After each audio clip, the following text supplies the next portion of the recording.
Hello, everybody, and welcome to issue 9 of The Pleasure Alchemist, and to this, what I know is going to be a super sensorily gorgeous, delightful, seductive, even, I think, conversation with the absolutely wonderful. Sorry, I'm just turning my phone off.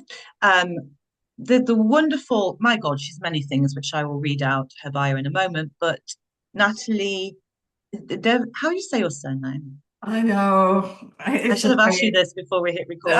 It's a pain. Dewalhens. Exactly, Natalie Dor Dewalhens. Dewalhens. Dewalhens. See, already it's just delicious. Um, and that is a friend of mine. She's also, I'm going to read her bio in a second, but she's also a writer, quite prolific writer, and she's a performer. She also champions and advocates for women of a certain age and their pleasure and desires. And even though I've only really known that for the last couple of years, maybe the last year, really starting to get to know her, I'm always feel really inspired and yeah, I mean, I'm pretty much in awe of what this woman does and puts out into the world. So let me read a little bit about Nat, and then I'll introduce her to you and get into this conversation. So Natalie is a somatic intimacy coach certified through the Embody Lab and an author whose work sits at the intersection of sexuality, creativity, and human connection. Yes. Through her writing and coaching practice, she guides others in exploring their desires, boundaries, and authentic expression. Her literary journey began in Berlin, where she authored Berlin Bar Stories. Well, I thought you were going to hold the book up. Yes, which is great, by the way, everybody. It's so fun. Really reminds me, it's got that Christopher Isherwood kind of feel to it of capturing an era, I think. It's an exploration of trauma and love, and the city guide 500 Hidden Secrets of Berlin. In 2019, she merged visual art and eroticism in her self published work, Your Body, My Poem, challenging conventional narratives around desire and intimacy. If you flick open that book right now, I have it here as well because it's so beautiful. Photography and poems, and it's like a love prayer when you read it, like spells, I would say, actually. It has that sense to it. In April this year, April 2026, Natalie released The Sensual Crone, an essay on desire, intimacy, and reclaiming sexuality after menopause. And it reached number one in the female sexuality category on Amazon in Belgium and the Netherlands. That's amazing.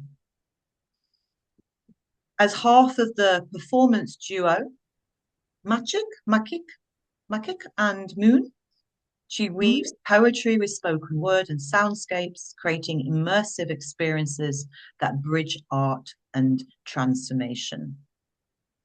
Her workshops, online and in person, combine somatic practices with creative expression, helping participants navigate their relationship with intimacy, sexuality, and self discovery.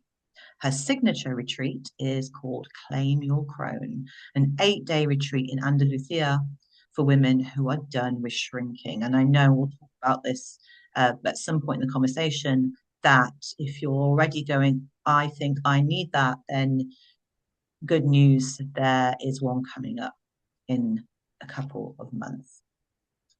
Welcome, welcome, Natalie. Thank you, You. darling. Wow, Thank you that's for quite an having me, impressive, Heidi. yeah, it's impressive That biography. was a lot. It's Was a that lot. me? You've you've Mhm. you've you've done a lot. You are, I guess, you're kind of a multi-hyphenate creative, aren't you? You're not just a writer, you're also a performer, you work with sound as well, you work with the body is an important part of your practice. Yeah, is this something have you always been an artist? Oh my God, what a question to start with. Not a question I gave her, dear Wow. listener, actually, Yeah, with all the notes that this one has done her homework. I think that's a really good question. Well, what define artist? I think I always had, even as a little girl, I always had the, I wanted to not to shine, but to put myself out there. I had things to say. My parents were cultural. They didn't read, so I read. I was the first one in the family to read, and and and then I wanted to be a singer and a dancer and but also a scientist. Oh, So yes, it's kind of, but I think a lot of scientists are really very much interested in the arts. hmm. Funny you should say that. I remember a long, long time ago now, I had a friend who was a pianist and he was a genius.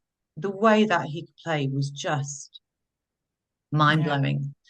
But he was also, I think he was studying, this is a long time ago. I think he was studying something like astrophysics, something insane. And I've met quite a few, mainly musicians, Mhm. interestingly, who also they're really into science, but it kind of makes sense, doesn't it? Because it's It does. science is a language. It's another language, I think. Yeah.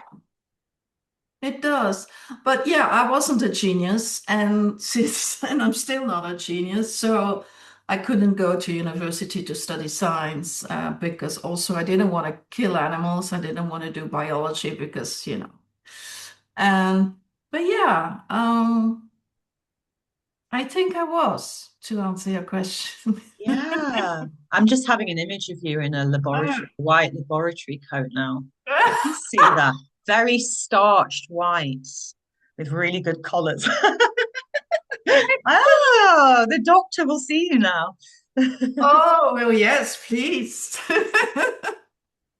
Yeah. Yeah, come by So, anytime. and I'm really fascinated by the three books that you have. As far as I know, you've also got the guide, the hidden Yeah, guide, like which a kind of is more different. travel book, which still, but they're all very different, aren't they? Like they focus on different things, like this beautiful Your Body, My Poem, photography and poetry. The Berlin bar stories are little stories. They interweave the characters, kind of you meet the characters again, but it's fiction-ish or inspired, I can imagine, by conversations and people you meet and so on. And then obviously the Sensual Crone is an essay on something that we both, I mean, I think there's a lot of overlaps of things that Mhm, Nat and I are absolutely. interested in, but this idea of once a woman hits a certain age, hold on a second, we're not done. Maybe in some ways we're just getting started. So I guess I'm curious as to why you wrote this last book around redefining pleasure. Yeah, well, first of all, I think that you say the three books are different. I think they're very different, but I think the central themes are the same. I mean, I work around pleasure, around eros, around loss, around death, um, and around trauma also a lot. So also and in the last one, like you said, essential chronis. I was looking it up. I was researching it and say, okay, we have these archetypes, of the maid or the maiden and the mother and the crone. I said, this is a bit like it's a bit weak, right? Is that it? So I was looking it up and I really couldn't find it. Like, how do we call a woman? And you see them more and more. Like, I mean, it might be the algorithms, but in my social media, you see them more and more like 50 plus women.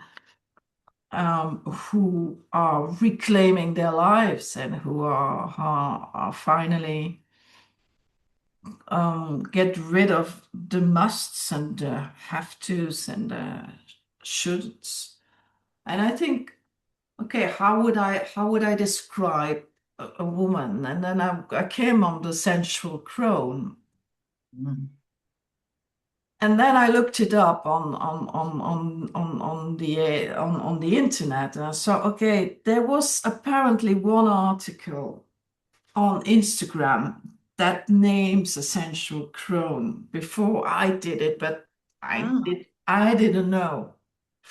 So, and I think, yeah, ideas are, like in this famous essay by Elizabeth, what's her name again? Eat, Pray, Love.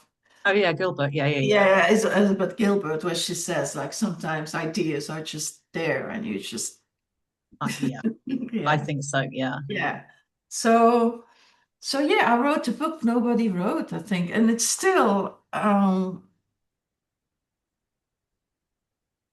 think it's still quite unique, and I'm really humble, but I think it stands somewhere very much in particular because it's an essay, but it's also I'm telling some things about my life, and that was the most difficult part.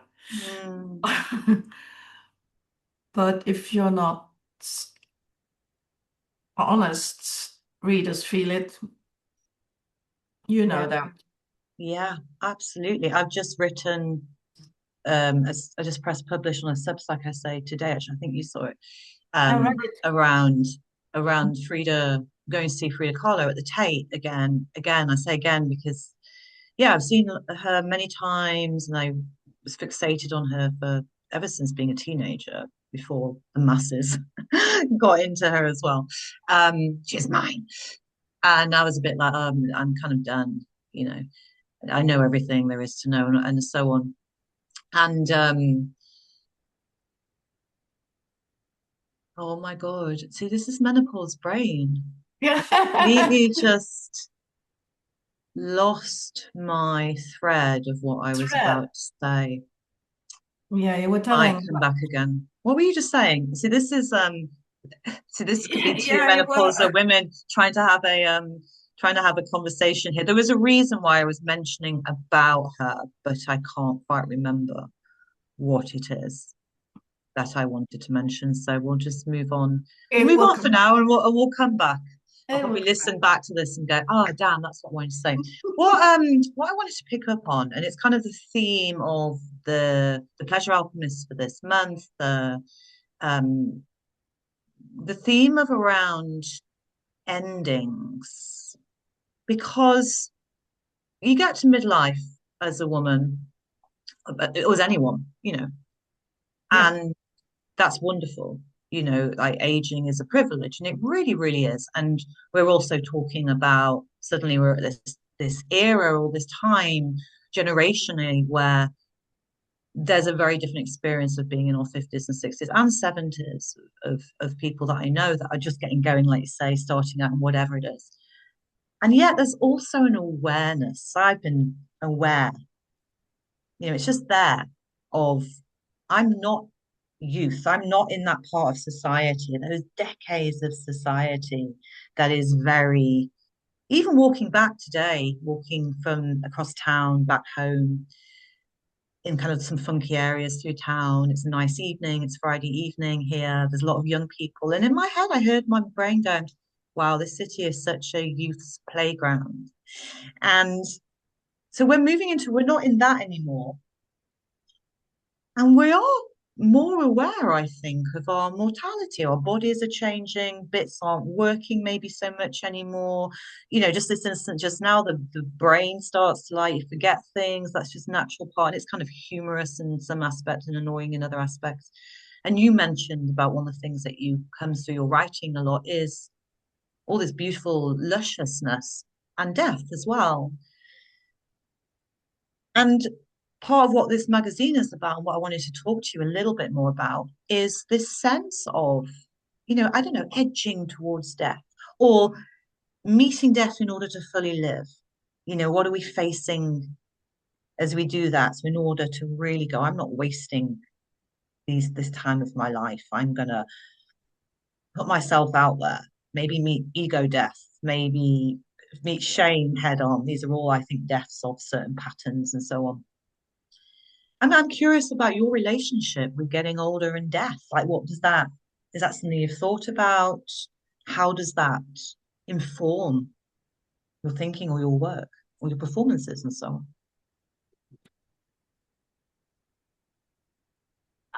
I'm terrified of that. Okay. I'm absolutely terrified of that. This is also why I want to live so hard. Yeah. Just Yeah. to be living I can away. see you backing away. Come hither, lady. Away. Come into my embrace. Oh my God. Yeah. So, yeah. It's also probably a reason why I can't watch horror movies or gore movies or something. Probably not. Um, I think it's also because I'm one of the few atheists in the world, apparently. Uh, there are not that many You what, atheists. sorry? Oh, atheist. Okay. Oh, right, okay. Didn't know Yeah. that about you. Okay. Yeah. And I thought, there are many. And then I looked it up and I said, oh, wow. Uh, yeah. Does that change the way you live, thinking this is it? Or I don't know. I don't know. I don't know. I think when Buddhists have a really good way of looking at that, even if you believe in reincarnation or not, is how to train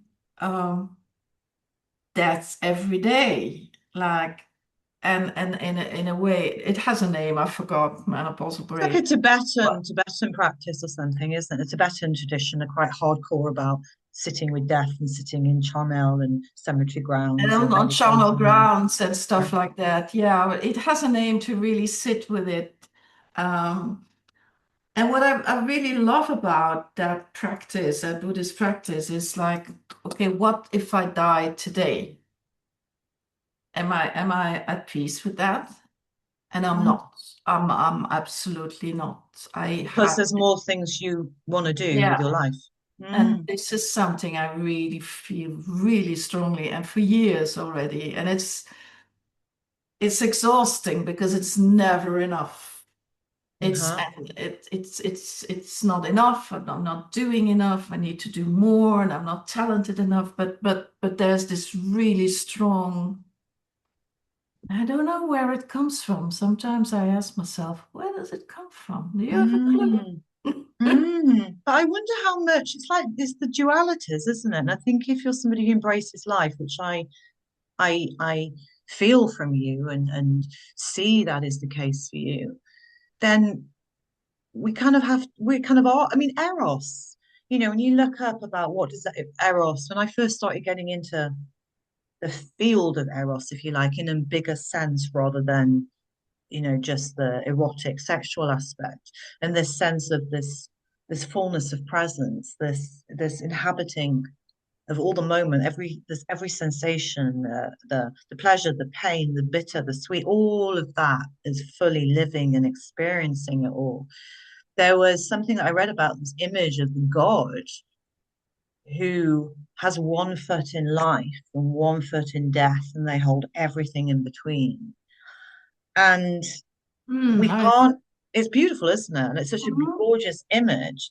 So Yeah. we're always holding those tensions. I think a lot of people live very much in, I mean, you're probably not always holding the extreme aspects because that would be Yeah. exhausting. And the quickest way to burn up and burn out, actually. We're living more in the vast scale between. I think a lot of people maybe live, I don't know, very smallly over here or something. But there's this for me is this like this contradiction, this paradox, this to kind of work with one of the words from the magazine this month, this edging, like it's edging Hmm. with life.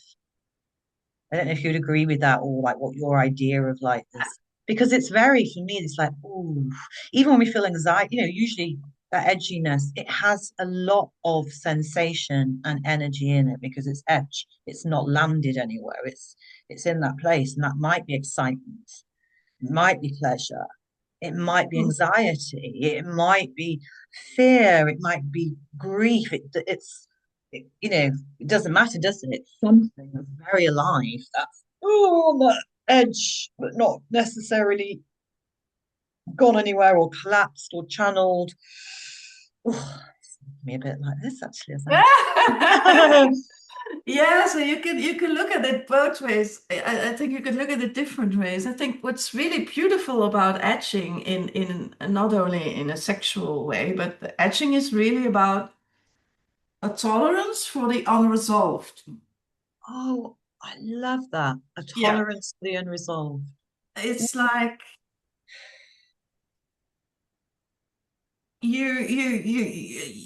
like a state of charge, like you just had, but without rushing to finish or to fix it or to finish an article or to finish a book or to close the whatever loop there is. And I think that's beautiful. Is that something like, because those of you that maybe are listening to this and going, okay, and maybe I've not heard of this, they talk about being at the edge.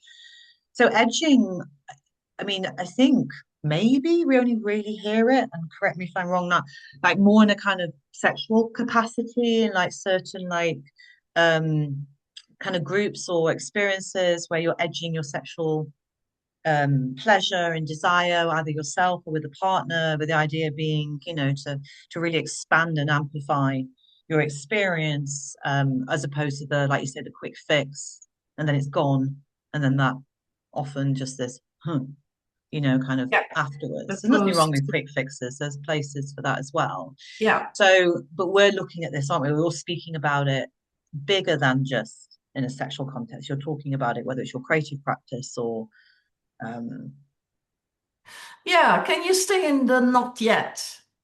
can you stay in the not yet? Like, and if you're going on a sexual basis, I just finished last week a podcast about someone who interviewed me for about the non-coming practice, actually.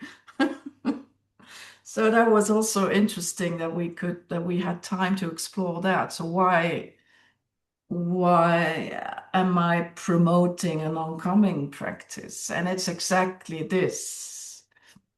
Tell me It's more. well, it's exactly about having no goal of us, especially in sexuality. Like, what what we see on the telly, I mean, on Hollywood movies, like, okay, they fall in love, they kiss, they rip each other's clothes off, they fuck. Oh, can I say this word? Oh, hell yeah, yeah. And then, they fall asleep and they forget, and that's done. And they didn't even look at each other's in the eyes or touch the skin, and it's what if you can slow that process down, and what if you can stay in the moment? And for me, it's as someone who is probably non-diagnosed ADHD, it's very difficult because I'm also always rushing. So Mm, for me, it's really good practice. Okay, what to to be in the present. What am I? Okay, stop. mm, What do you feel right now? Is your heart racing? Are you racing to the next step? Are you racing to the finish? And then, what if you can really stay in that beautiful space together, and yeah, like you see where you're going, and this way your sexual life will probably be more intense. I really feel as you're speaking, first of all, I had this big sighing out, and I could feel my whole body leaning back as if I was leaning back into myself. feeling the sensations and feeling quite touched. I noticed my heart swelling. There was tenderness, Hmm. tender being with everything, isn't it? In I like love that. ocean of tenderness holding. And it's quite vulnerable, maybe. Yes. Mm. Tenderness is such a beautiful word and such beautiful. There's not that many people with whom I experience tenderness. Mm. I don't know. Yeah, because it doesn't go with the Hollywood, does it? Like you say, you don't see No, it that. doesn't go. It's not, there's not a lot of, I also love grace, and it doesn't mean can be very horny and hot. That has nothing to do with it. Probably more so in a Probably. way, isn't it? Because it's touching on something. I always come back to that state of innocence or that state of, because actually everything you're sharing of this place, Yeah. it is about being more, like you say, not rushing to the destination, which God, we think about every aspect of our life and you know, the era that we're living in right now and social media and everything is so fast and so get to this, like the destination goal. And Totally. and actually what you're speaking of is like, well, what happens if we because it's almost like, well, we know what the goal is. So okay, so we're just going. But actually what you're sharing and what we're speaking of is, well, what if we let go of the goal being the only thing we're focusing on? Oh, now we're in a real realm of not knowing, or maybe not even being in control in a sense, isn't it? Yes. So much beauty in not knowing. And then there's the curiosity that comes up, and curiosity is and awe and when in a sexual relationship, like, okay, who is that person? Like, be curious. Like, isn't it amazing how? Yeah, yeah, that's almost a surprise, isn't it?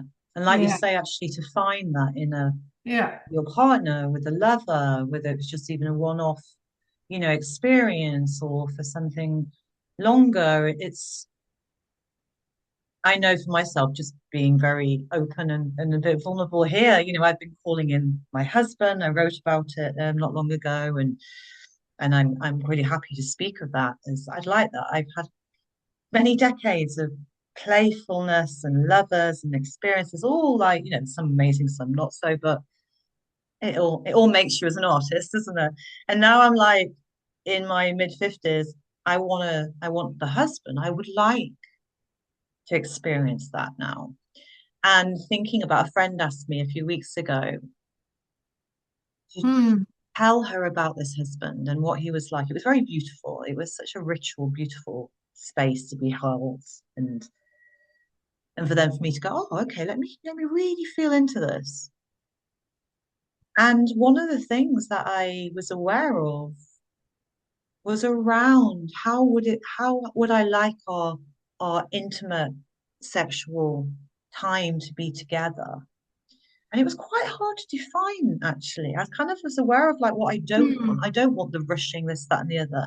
Interesting. Hmm. Yeah, it was to actually sit with that and go, no, I want this whole sense of foreplay all day, eroticness. It doesn't have to lead to penetration, or maybe we'll want each other so much that it does. But what if it is just maybe that's edging, like living in that place, it feels like an erotic tease with life force, like like having a threesome with life force, actually.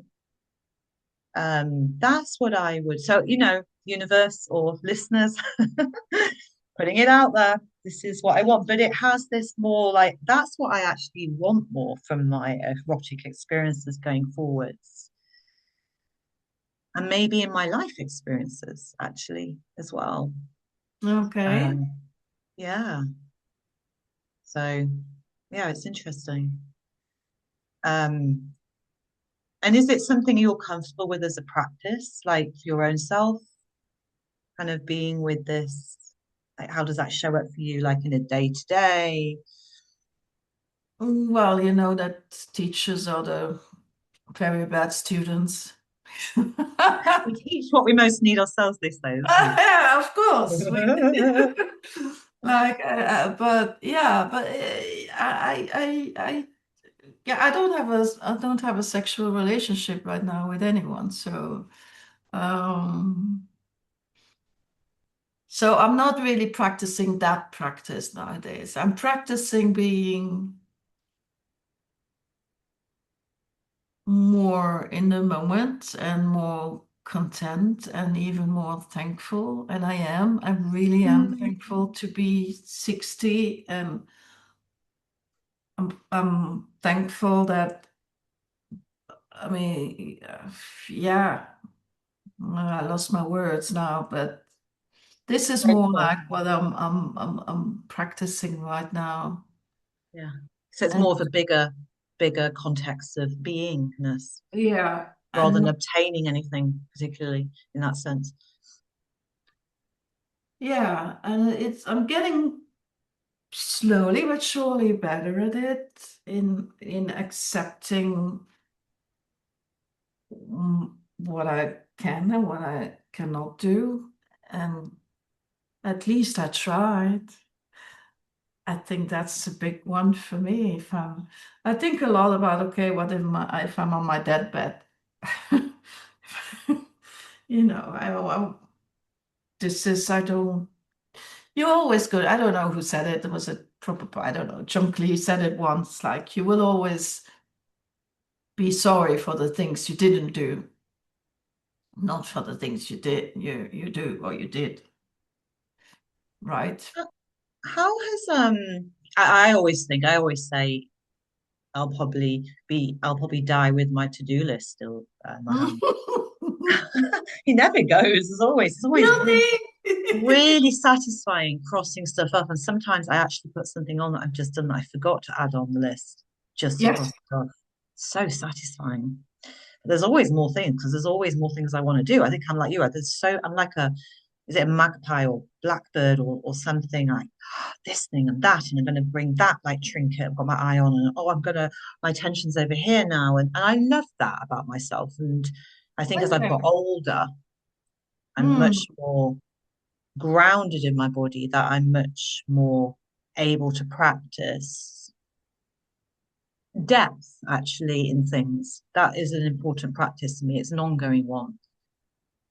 Can I go deeper in this thing? Let's go deeper a little bit more. Yes, I can go off over here now because that's interesting. What happens if I go a little bit deeper into this? And I find that staying. I mean, it's a bit like the edging. I'm edging myself with learning in a weird way. When can part of Yeah. me be like, oh, that's enough. I know enough now. I never thought about it in that way. What if I go a bit deeper? What if I read Yeah. another book and expand? I love that. Yeah, I love that as well. It's good, Hmm. isn't it? Yeah, I absolutely love that. Well, going back to Eros, because obviously that is so much of how you live and what you infuses all your work, your coaching, your programs, and how has getting older, and obviously you've written the book, but is there anything particular that surprised you or delighted you or has ended or you discovered about, kind of this aspect of the erotic or eros for you and pleasure as you're aging and getting older? Hmm. I found it really, really hard to, I think my birthday was, I mean, 60 was huge. It's huge. It's like I could never, ever imagined myself as a 60-year-old woman. And I think I think I'm nothing special when I say this. I think probably every woman feels this. Um, and it was, so I was really, for a year, I was really like preparing myself, like, hey, this is a privilege denied to many, and hey, so many people. and they don't have that privilege, and you do. And with the last 10, 15 years that I discover um, tantric sex and tantra, and I did things probably most people would not even think about, like, I can imagine. And still, also, like the body, I gained a lot of weight. I see my face, and I see the wrinkles, and I see everyone on social media having Botox and having this and having that. And for me, it's I cannot afford it. But if I could afford it, would I do it? Mm. And I would really love to stay as natural as possible. And that's a huge practice. Mm. But I'm slowly getting there. I think these last 5 years were huge for me as a person, like of getting getting rid of performance Mm. and really, okay, is this good enough? I go to the gym, I will always put my makeup on or whatever. I will always, that you don't have to. But am I doing it for myself, or am I doing it for other people? I- Mm. You know? Uh, and Oof. and it's more and more for myself. I love everything. Thank you for sharing all of that. And I love everything you said. And I think you're the first person I've heard kind of say that. It's such an important question, isn't it, of getting older of, am I doing this for myself? Am I doing this for other people? Yeah. That line, that inquiry is huge. Yes. And especially, I think, to be honest, I think for men it's different. Yeah, I mean, they have their stuff as well, of course, with that. But I think, Yeah. particularly for women, isn't it, when things are so, the male gaze has been such a part of what it's Absolutely. ingrained in us that we can't help it. Even like this article the Frida article I was just mentioning Yeah. about, Well, I dreamt of being shamed because about the my shaving. bikini line was Yeah. like running down my legs, which I have tied it up a little bit actually, just because I'm going to an event tomorrow. But the fact in my dream I was shamed for it, that really was like, fuck off, patriarchy, get out of my fucking dreams, man. Like that horrified me. Yeah. But yeah, and even like the new Prime Minister's wife in the UK. I mean, I'm not all of that stuff is just, but oh my God, there was so much stuff in the papers over the last week of the first picture of him and his wife. She was great dress on. I think it was a Victoria Beckham dress, and she's got a gorgeous belly, like a Marilyn Monroe belly. Oh my God, she was body shamed so much by people, and this is disgusting. How are we living in this world right now with everything that is possible, and yet this is still the case? It makes me so mad.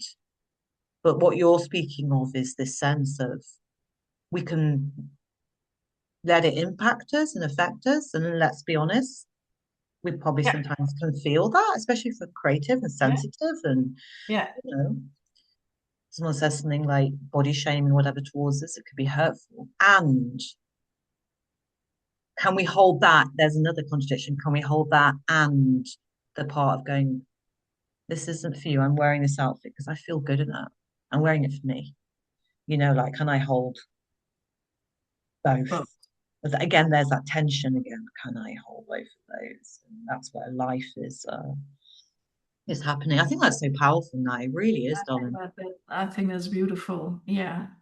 And still now I'm having body issues. I always had a belly, even when I was and still now, this belly is something. And then it's a process. Like, hey, what are you worried about your belly? There are really much more important things to worry about than your belly, right? And nobody cares, This is it. But again, we're right? human, aren't we? So I wanted to ask you a question around, I want to kind of go a little bit into your creative work, actually, and particularly your performance. I've always been fascinated by the fact you do performance. I know I've spoken to you a few times, like wanting to go, oh, tell me more. And I think it's because it's something that, I want to step into more my own self and will Mm, happen. But I love, so do you do, you have this duo, you kind of work as there's two of you, or do you do a lot of stuff by yourself? I first, I think, met you, this was during COVID times, and Nat and our dear mutual friend of ours, Alison, um, put I think they're called the sensual salons or something, literary sensual salons online, and it was something to go to, everyone was going, and it was poetry and talking about, yeah, people bringing, that's right, bits of erotic poetry and writing. So, and I have a memory of first meeting you there, and I was really struck by, I have to say this, your real sweet shyness. You're very sassy and you're very kind of out there, but I felt this very sweet shyness as well. I think maybe because I felt like I have that in me. I felt like there was a mirror. mm, There's a little bit there, and that maybe I'm wrong in that, but that was my sense.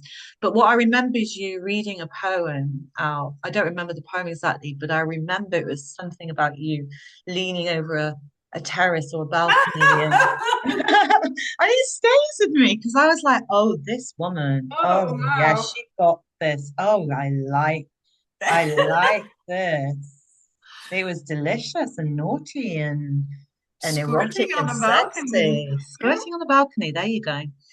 Yeah. Um, as for me, that felt like I can Mm. imagine that as a performance, like reading that poem. So I'm just curious, like, how is performance for you? Is it something that you want to do more of, that you do a lot of? Is it like, tell me a little bit about it and what it gives you? Because obviously, when we're writing, as we know, it's very Mm. solitary and we don't get that immediate response. We don't get that erotic edging uh, dynamic with an audience because it's afterwards that they're reading. Whereas when you're performing, Yeah.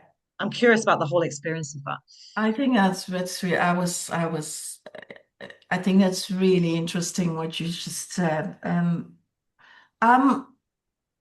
I'm very, very shy, and I have stage fright from here to Tokyo and back.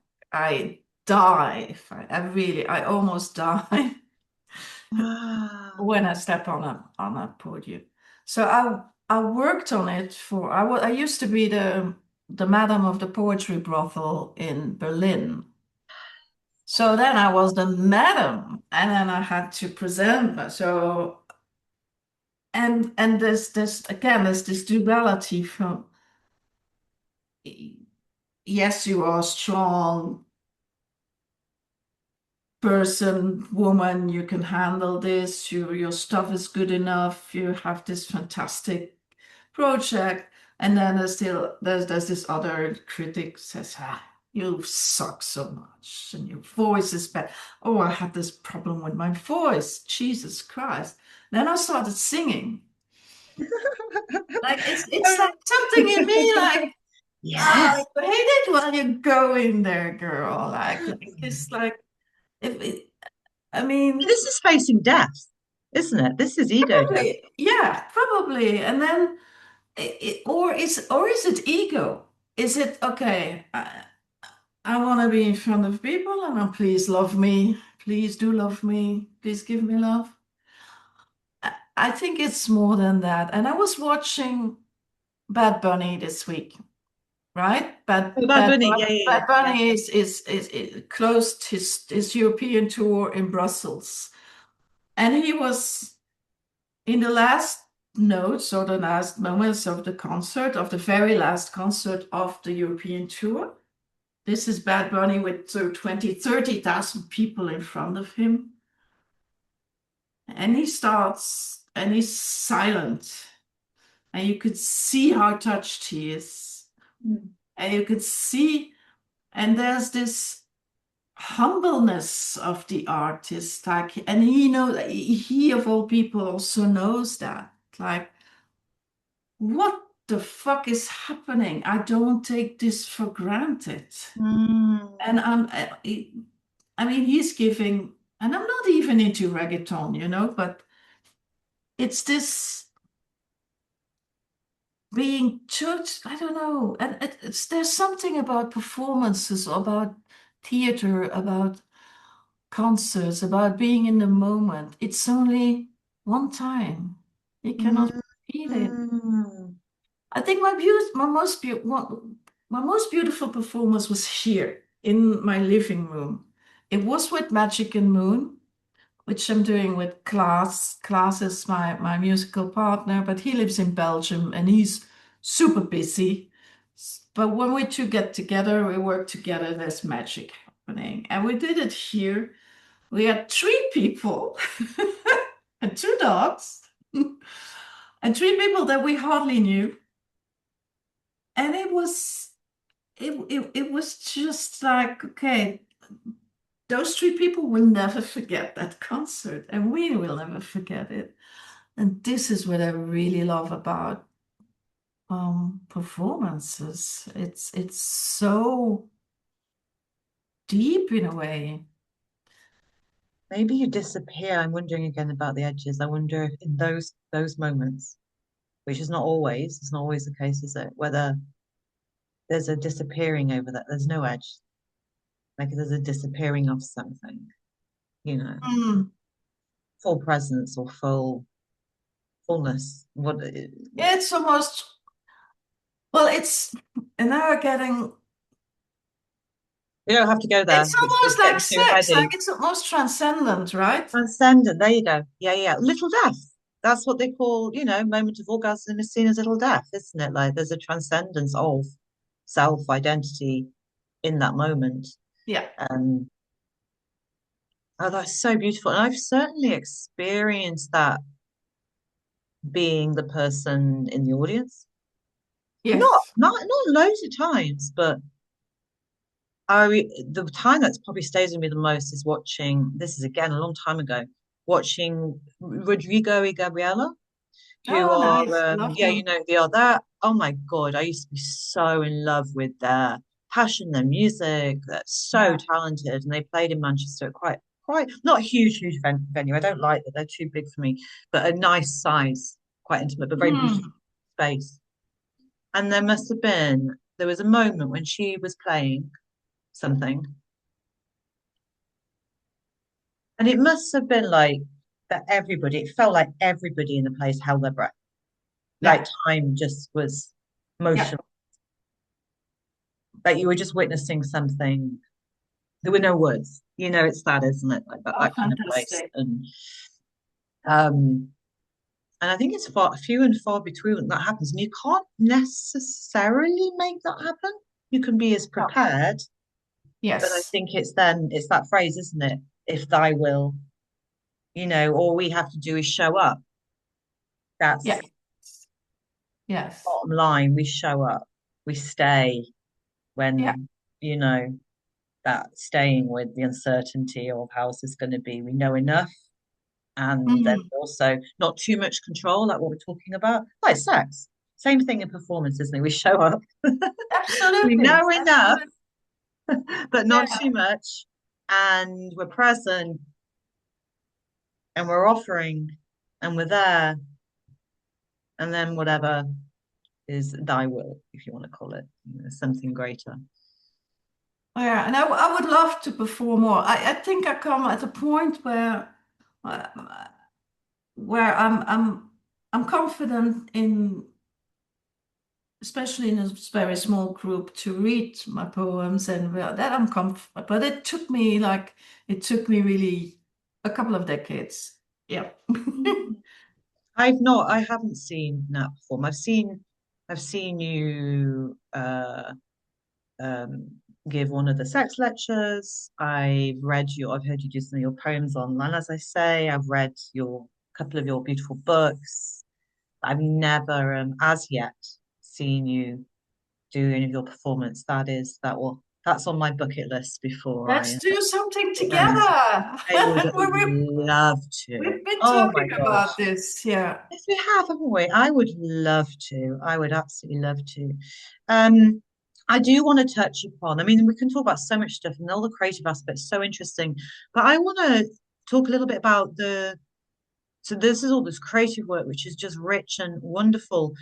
But you also, you coach you have sessions that you do with like individuals, with groups. You have a group coming up and Claim Your Crone. I'd love to know a little Yeah. bit more about that work and and tell kind of people as well about Well, what that it's is.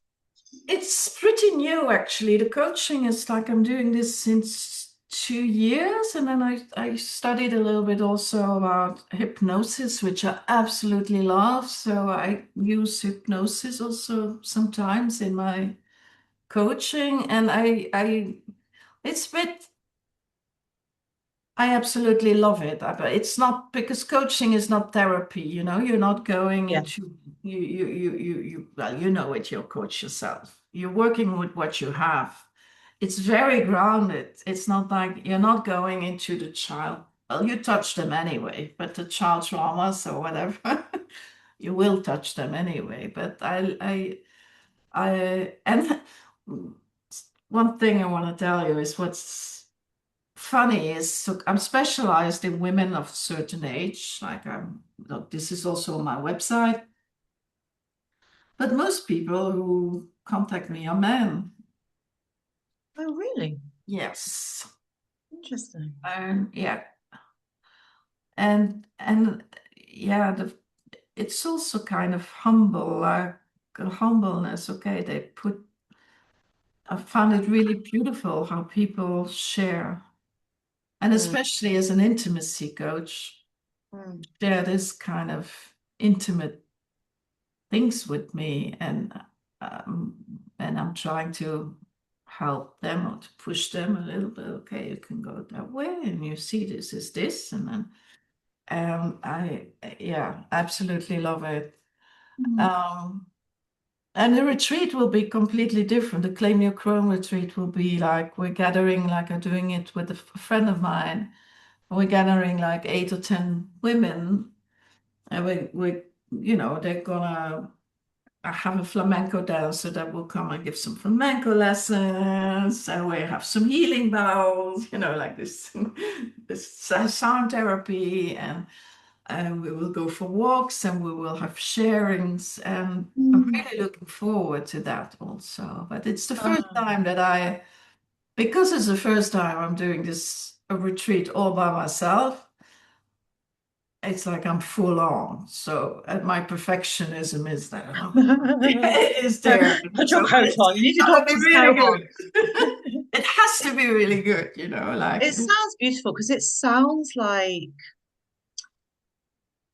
you're obviously going to do some of the deeper work with people, but it sounds like it's also a celebration of, like, with the yes. flamenco and the bowls, as opposed to like, we're going to do this deep work and we're going to heal this and you're going to come back. It's actually, I don't know about you, I don't know if this is something about getting older as well, of how maybe we've made it very complicated. Sometimes I'm asking myself this a lot more. Maybe pleasure is just really simple and it's just being the things that are kind of fun and sweet and joyful and Mm. like reconnecting with those maybe, and it's just right there, you know? Yeah, it's kind of some people are really scared of okay, are you going to touch some sexuality, sensuality? And I talked to a lot with my co-facilitator, and I think we need to touch it because I really think that sensuality and sexuality says so much. Yeah, I always say, show me how you make love, and I know who you are. Ooh. I mean, it says so much, and Yeah, uh, I but it's pretty, won't say controversial, but not all women love that, and so we really respect. people. We're not going to ask to, okay, walk naked in a garden or whatever. So Yeah, it's, that sounds really soft then, and that's really encouraging. Again, those of you that are listening to this and being really intrigued by what Nat and I have been talking about, and maybe are disconnect. Like, so, okay, here's a question: who is this for? Then, actually, I don't want to say who it's for. I'd like to know, like, yeah, what kind of that- woman is this for? This. that's a good question. I think about it, it is for women in peri or postmenopause, right? And also women who um, want to be taken care of for a Mm, week. Yeah, we will be taking care of the people for a week. There is a program, but nothing is mandatory. It's a really nice retreat center, so it's really luxury. You have your own room, your own bathroom, and but also for women who are curious and who are also want to connect with other women in that stage of life. Because mm, I mean, when we talk to women, it's so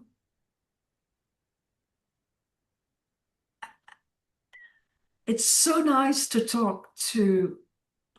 I mean, it's nice to talk with everyone, but it has a special flavor when you talk with 50 plus women. You know what I mean? There is something like all these decades of performance, experience, life, work, kids in my case. And who are you when that's gone? mm, And this is where I really would love to go with them. So I hope for people who want to go a little bit further, they can go a little mm. bit further. People who just want to sit near the swimming pool, that's possible. So yeah, I'm really looking forward. I would love to go on the retreat myself. I mean, honestly, it's making me salivate. That bit of like that question again of who were you before, Yeah, like all the responsibility duties. And I guess also who are you now? Having been initiated through all those experiences, isn't it? And yeah, who is that left you now? What a beautiful thing to have that space to explore that and have the choice to be invited to participate in all these different kind of practices that I'm sure will be absolutely beautiful. The details for that, there will be wherever you're listening to this, there will be links, everything about Nat, books, website, all of this stuff, socials will be somewhere around this video or this audio for you to go and please do go and explore more of what Nathalie offers and her creative work and her um, client work because it's just super rich and the real deal, which is really beautiful. I feel like I could like chat with you all day long, and maybe we'll have another conversation another time, and maybe we'll be on a stage doing some performance together. Who can say? But just before we wrap this up, my darling, how can people find you? I will put all the details down, but if people go, I want to go right now, and I want to know more about this woman because it's really interesting, or the retreat, or whatever. Um, yeah. I think the easiest thing is to go to my website, which is nataliedewalhens.com. And I Okay. know, yeah, my name is not easy, but I will show up hopefully I will show up in Google. But I'm also on Instagram, on Facebook, and I'm very um, reachable. And can people get your hold of your books from your website? Has it got links to buy your book? Yes. Okay, brilliant. I always think it's best to go And through you, the author's, yeah, site rather than the big kind of shipping places, because you're supporting the author yeah. themselves, rather than what's Yeah, his. yeah, just I think even my WhatsApp number is on the website, so you can add me. And yeah, and also I will put this interview on the website. Oh, Of course, baby. how Yeah. fabulous. So, in keeping with our theme, well, two things actually. The first thing is I always ask a question at the end of these particular chats. When Okay. you're, what helps you to reconnect with that kind of eros or pleasure for you? Like when you're feeling disconnected, or yeah, or you've kind of forgotten, or stuff's been happening. What do you turn to that plugs you back in? Hmm. I think dance. I think really dancing in wear something like a dress where you feel good in and just move. I think moving in general, I do it not enough, but when you're stuck and I mean, you know that when you're stuck in a thought or in a loop or a mind fuck, you just move and it will move with you. And also it brings also this kind of pleasureness and which I of course I miss right now in my life. But um it's there, it is there. I know that. And I know that when I go and have a drink with a friend that I might fancy, or I feel like, okay, this isn't that. This is life force. You know, I have to just say that's beautiful, by the way, dancing movement. Oh, absolutely. It really Mm. does just gets things moving, which, like you say, is you're already then back in plugged into life, aren't you, with movement. Mhm. I had because I think that's part of pleasure changing as we get older. I've seen I'm experiencing this, and I'm glad a friend of mine told me this, who's older than me, how a woman's and I'm aware of, time, and maybe you touch upon this in your book actually, um, how our desire as women changes from kind of this like spontaneous desire to more responsive desire as we get older. And I've certainly noticed that, and there can be days I'm like, hello, and then like hear an echo, hello, hello, hello, and a bit like, is that it? And actually, funny enough, I had some friends around for dinner last night, and when as I went to hug a male friend, I don't fancy them, but there was some stirrings in my pants, and I told him he's of our same like-minded, as us. I was like, "Oh, thank you." I said, "I was wondering if she was still alive." Just that, like, oh, okay, good. You are still responsive to humans and bodies and safe touch and all of that kind of stuff as well. So, hooray! This is Hooray! it's not over yet. This is No, brilliant. and if you choose it's over, then it's also Yeah, endings, good. I mean, absolutely. Um, so but I think so. I just want to say, first of all, what an absolute joy.